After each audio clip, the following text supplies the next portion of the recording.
Well, here we are again. Welcome back to Deer to Dinner.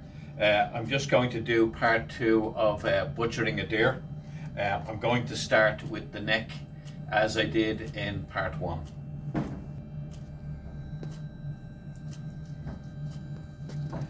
Now the neck is a very sinewy piece of meat. It's full of collagen and sinews. It's a hard working muscle and really needs a lot of slow cooking, but it's an amazing piece of meat when used in stews or casseroles, or can actually be used similar to pulled pork. Just remove the meat and use forks to pull it apart, and you have beautiful pulled venison.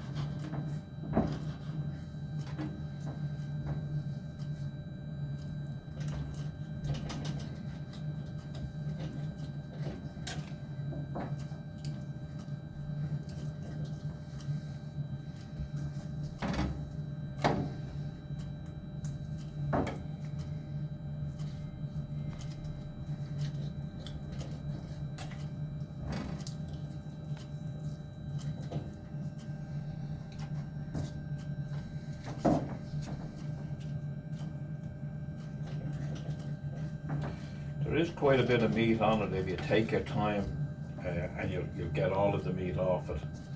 And also say that don't throw out the bones. The bones on the neck make amazing stock. So I'll hang on to these bones. I can freeze them, and when I'm ready to make the stock, I can just take them out.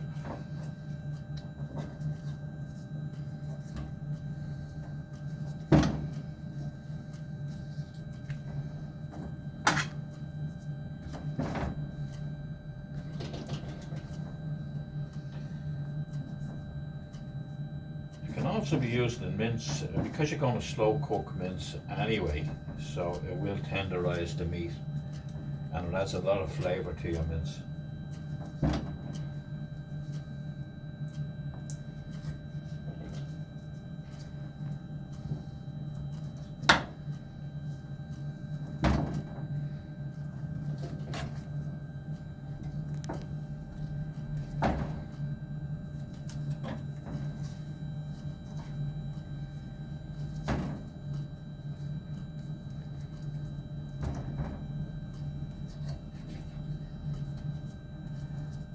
Not much more to be got off of that now, but I can add that to some diced shoulder, and that's the bone that I'm going to keep on my stock. Right, so next onto the shoulder. Now I'm going to try and bone and roll this shoulder. It makes a very slow roast. The shoulder, you know, is a muscle that it is used quite a bit. I mean, deer jump a lot of fences, and they just need slow cooking, but I am going to try and bone and roll it. I've done this once or twice before. So I'm just going to remove this flat shoulder bone here.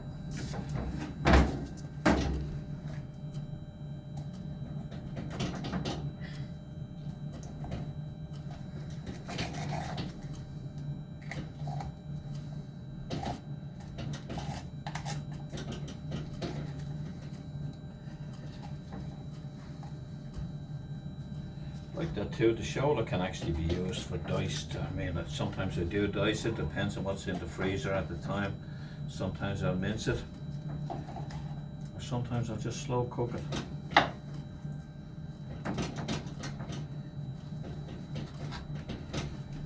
So there's a joint down here which I'm trying to get down to.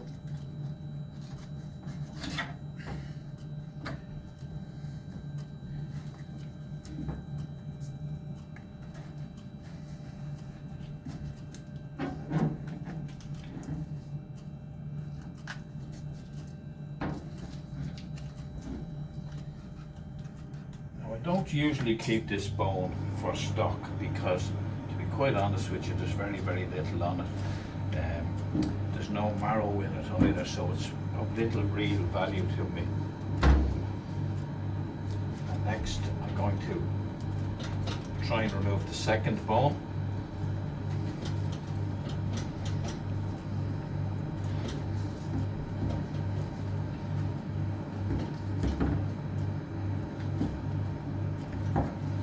Little bit tricky, this one.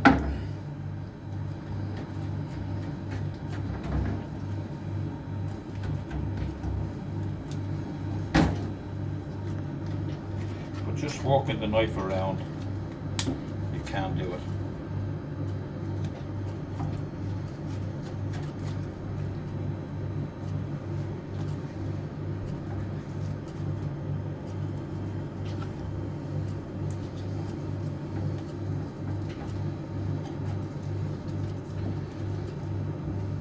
A little bit time consuming and fiddly, but personally speaking I think it's well worth doing.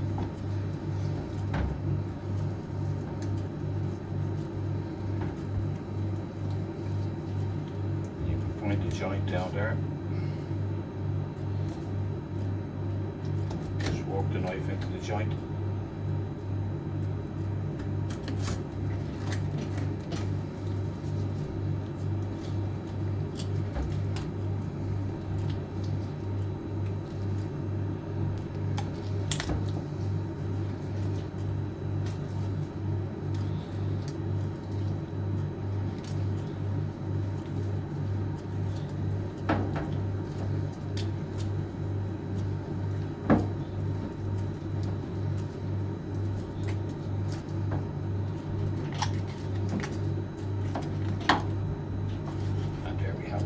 Will keep this bone.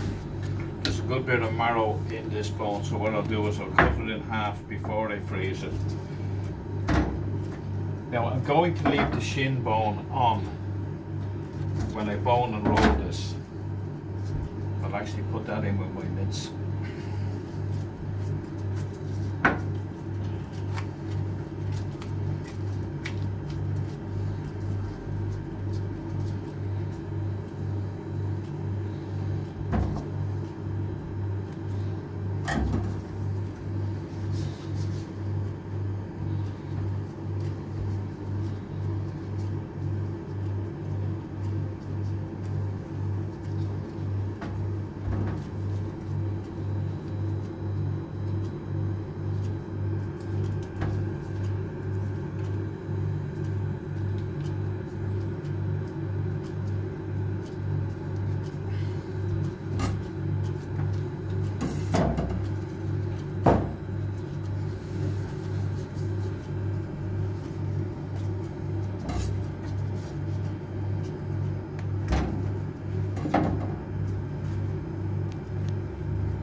The more times you do it, the better you get at it.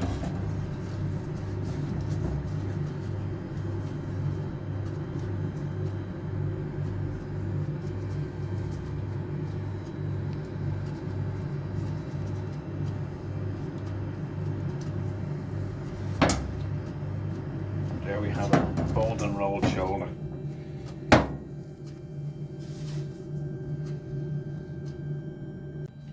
Now onto the second shoulder.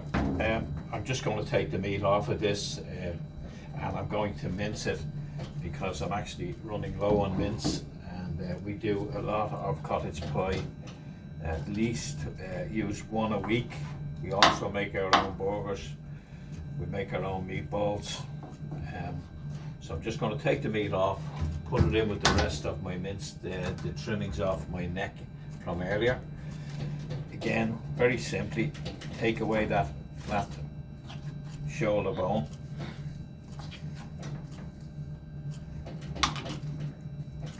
Again, a tough piece of meat, but if you cook it slowly, it is very, very flavoursome.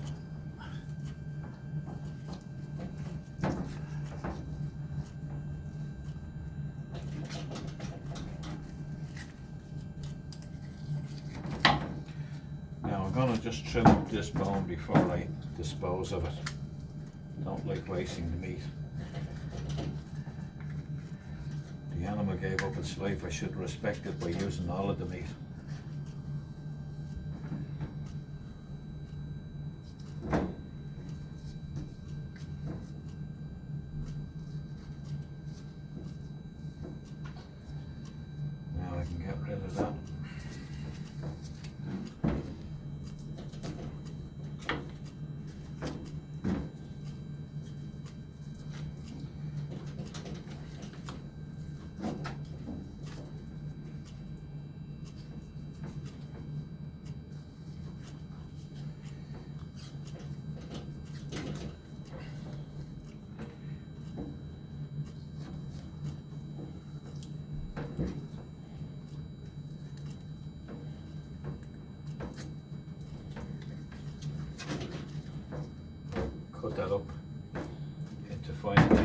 to run through the mincer. Now these pieces here are part of the shin really, although you can mince them. There's a lot more fibre in them, and the best used is the shin. Now the shin is very, very underrated. I think it's probably one of the tastiest pieces of meat on a deer. As a matter of fact, here in Ireland I actually have a few hunting friends who don't bother with the shins at all. They say it's not worth the work of trying to take it off, but personally speaking, I think they're wrong. It's one of the most used pieces of meat in our house. Amazing in pies and casseroles and stews. Covered in a pastry, you won't get better.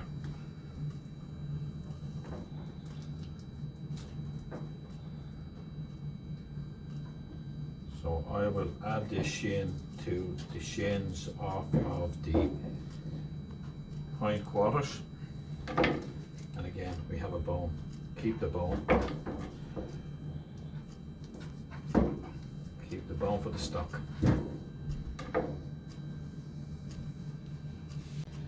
So I'm just going to make sure that I keep my my shins separate from my mincing. And as you can see, if you look through the shins, you can see the different layers of meat. And they really are beautiful, and that will all melt down into to thicken the stock and will flavour everything up. Really beautiful piece of meat.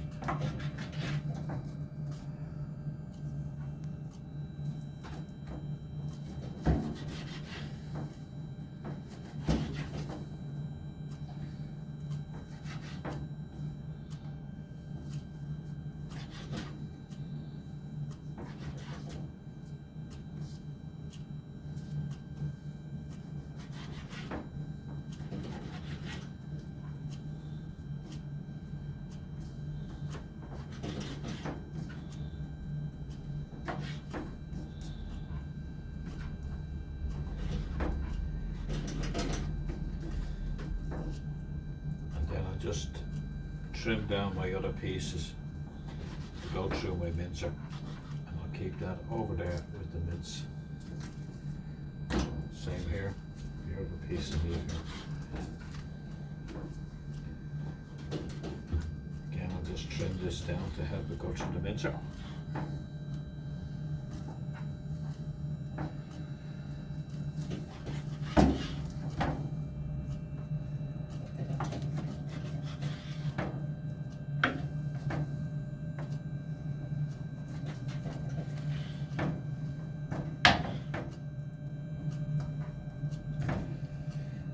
And there we have it. That's the second shoulder done, and I'll freeze the bones. That's it for now, folks. Thank you for watching. I hope you've enjoyed part 2. Keep a lookout for part 3, which I hope to bring to you shortly. And again, thanks for watching.